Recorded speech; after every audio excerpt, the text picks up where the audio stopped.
যে আমরা সর্বপ্রথম একটি ব্যাপারে জানব যে ওয়াকফটা কি।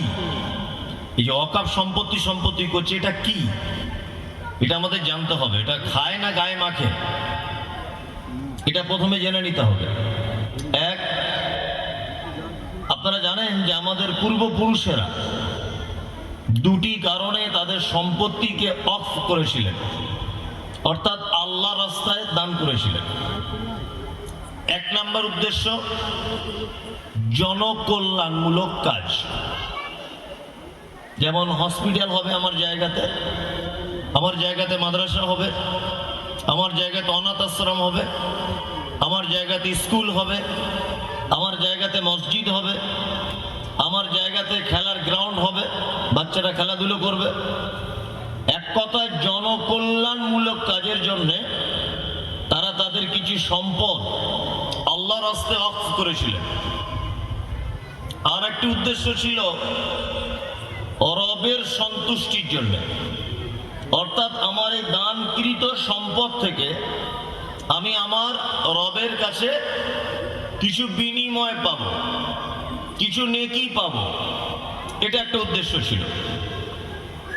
তারপরে আমাদের দ্বিতীয় নম্বরে জানতে হবে আমাদের সেই দানকৃত সম্পদের পরিমাণ কতটা। 2-4 বিঘা জমি, 10 বিঘা জমি, কতটা? সারা ভারতবর্ষের ওয়াকফের সম্পত্তি রয়েছে মুসলিমদের 9,56,000 একর জমি। যদি 3 বিঘাতে যদি 1 একর যদি হয়, তাহলে কত লক্ষ কোটি বিঘা জমি মুসলিমদের ওয়াকফের সম্পত্তি, এটা আপনাকে আর বোঝাতে হবে না।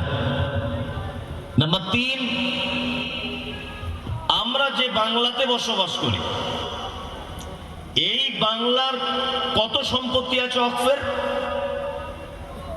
80,548,000 একর জমি শুধু পশ্চিম বাংলায়।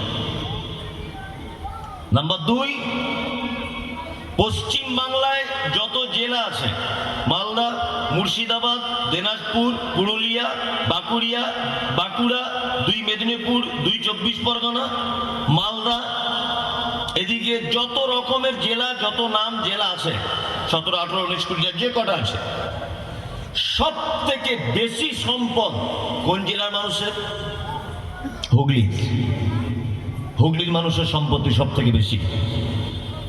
যদি বলছেন এটা তো আগে কোনোদিন শুনিনি, তাহলে আপনাকে বলি, 1772 খ্রিস্টাব্দে জন্মগ্রহণ করেছিলেন হাজী মোহাম্মদ মহসিন। 1 আগস্টের 1 তারিখে 1772 সালে জন্মগ্রহণ করেছিলেন হাজী মোহাম্মদ মহসিন। কোথায়? হুগলিতে।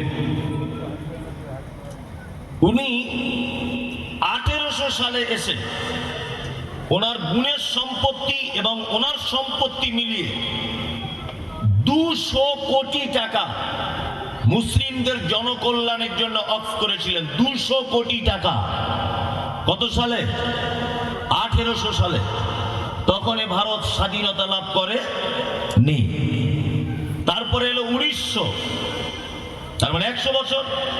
তারপরে 47, 15 আগস্ট, মানে 147 বছর পরে এদেশ স্বাধীনতা লাভ করেছে ব্রিটিশদের হাত থেকে।